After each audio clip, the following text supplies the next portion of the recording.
What's happening, guys? Welcome back to Memory Lane Comics and Toys. I'm Jake. I'm Ben. Hey, what's happening, man? I just can't do it, man. I can't do it this week. What are you talking about? We're already on camera. I can't. People are watching. You're asking me to pick just like 2 or 3 things this week, and I can't do it. I just can't do it. There's too many. Look, man. There's Nailbiter. There's Southern Bastards. There's Secret Wars. Star Wars: The Shattered Empire. Star Wars Darth Vader. Lando. Yeah, there's some cool stuff. Plutona. I mean, We Stand on Guard. There's just too much good stuff. Hey! This is what we do for a living! Keep it together, man! Jeez. Sorry. What's your first pick of the week? I mean, I gotta go with. I gotta do it, man. I gotta do it. Paper Girls #1 from Brian K. Vaughan. In case you're wondering, yes, Brian K. Vaughan is killing it once again. He's coming out with another #1. This is something we've never seen from Brian K. Vaughan before. Is coming up with Another #1? so many new books all in a row. And this one is just as good as the rest have been. It's about these girls that have a paper route, and they meet. There's 3 girls that run together, and it's on Halloween night. And then they start to get into a little bit of trouble, and it's awesome. Yeah, sure, whatever. Alright, cool. What's My your first favorite? pick, man, Amazing Spider-Man #1. I was all like, oh, they're relaunching Amazing Spider-Man #1 again. This is so ridiculous. And then I read it, and it's so awesome, and it really kind of deserves its own brand new opening. Oh, absolutely. They're going with very much that old school Tony Stark, Iron Man bodyguard feel, and he's like, Peter Parker is just the boss. Yeah. I mean, he's killing it.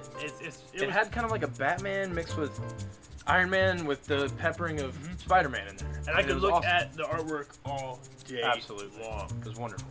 For my second pick of the week, I've got to do a shared pick, guys. Honestly, like we said, there's just too much stuff. So I got to go with Avengers #0 and all new, all different Marvel .1. And these books both serve as a way to... Can you say that 5 times fast? No, I could never do that. I'm sorry, keep going. But these books serve as a way to get you into this this post-Secret Wars world without making any kind of spoilers. Everything's all good. We don't know anything about what happens, so don't worry. I know everybody's freaking out about it, but it does not give anything away. But it just sets you up and puts you right back where you need to be, knowing everything that's happening in the universe, particularly with the Avengers teams and kind of like all the different factions of superheroes. I actually love that about the Amazing Spider-Man #1 again, coming back to that. It had a good portion of the book was really cool. Maybe a third of it was really cool stuff going on with the Spider Universe. And usually those things feel a little forced. And I was really stoked to see what was going on with some of these other books. Yep. And to see what's going to happen. It was almost like a preview of, hey, these awesome things are going to happen in the rest of the Spider-Man issues. I'm so excited about it. My next pick of the week, it's got to be Doctor Strange. I mean, So good. This is the Doctor Strange book I've always wanted, and he's one of those characters that they've always had a tough time getting something really like going and off the ground. And it had kind of a John Constantine, just really cool feel to it, but he's still like the good guy Doctor Strange, and it was everything I could have wanted to have been. Well, it didn't have him be so for lack of a better word, just like plain weird. You know, he actually had it was leveled him a little bit. Like he had, we saw him just walking down the street. We saw him fighting bad guys. We saw him helping out families. We saw him helping out the world. I mean, it was all these things, just wonderfully written first issue. Cannot Jason wait Aaron, for more. Chris Machado, you can't go wrong with this. Yeah, one. absolutely not. It's so excellent. Our shared pick of the week.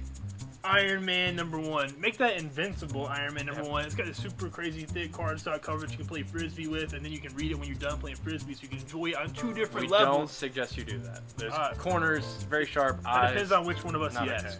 It was awesome though, man. I really dug it. The artwork was gorgeous. It was like perfect Tony Stark. Just Bendis doing Tony Stark. I'm loving it. For the first time, I think we're actually getting that Tony Stark feel of movie Tony Stark that is the one that everybody's in love with, and he's actually coming into comic books because, no offense to Kieran Gillen and Tom Taylor and anybody else that's been writing it, but Tom Taylor's was really good. it was, but that also was like a different a kind of sinister Tony Stark, but like now we're getting that's one that we've fallen in love with on the big screen, and he's actually come in a little bit to the comics, and it feels more, it just feels better. It feels more like what we've been wanting for a while, and I cannot wait to see where the story goes because it just kind of like it lays an outline for you, And with this new armor that he's got that can do so much stuff, and it just seems like he is more prepared than ever to be Iron Man, to be not only the superhero, but Tony Stark as well. Well, the best part about Tony Stark, in a lot of ways, is that he's such a douche, but he's trying so hard to be like a better person, and he, like, even though he can't help it sometimes, he really is trying to be better, and this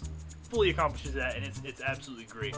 Alright guys, that does it for this week, but again, we have just had so many new number ones, we didn't even get to cover nearly all of them, so basically what we're going to do is we're going to lay out a killer special so that you guys can get all of them.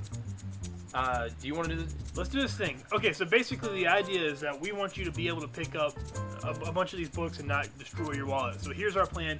If you pick up one of these books, it's 10% off. If you pick up 2 of these books, it's 15% off. If you pick up 3 of these books, it's 20% off. If you pick up 4 of these books, it's 25% off. And this isn't just what we've mentioned in this video. There's like another dozen or so titles that are number 1 or number 0 that are really, really cool. Kicking off this week, we had Jughead. I mean, Archie's continues to There's a Grumpy Cat comic came out this week. Okay, we didn't really need to mention Grumpy Cat, but I think whatever. Okay, yeah, we do need to mention needs... Grumpy Cat. I was getting kind of grumpy about you mentioning it. I'm sorry about that. That was weird. But seriously though, any of these comics, you pick up 4 or more, and they're all 25% off. I mean, you can't beat it. You can't go wrong with that. We're just trying to help you be able to check these books out. We really want you to. Anyways, that'll do it for this week's Picks of the Week. We'll see you guys around the shop. Thanks for watching our video, guys. Don't forget to check out all of our other videos on MLC TV on YouTube. Check out our website, mlcshop.com. You can find all kinds of cool new information, all of our picks of the week. It's an awesome website. And if you're ever in Wilmington, don't forget to stop by and check us out. We got a huge shop we love to share with the world. And thanks, guys.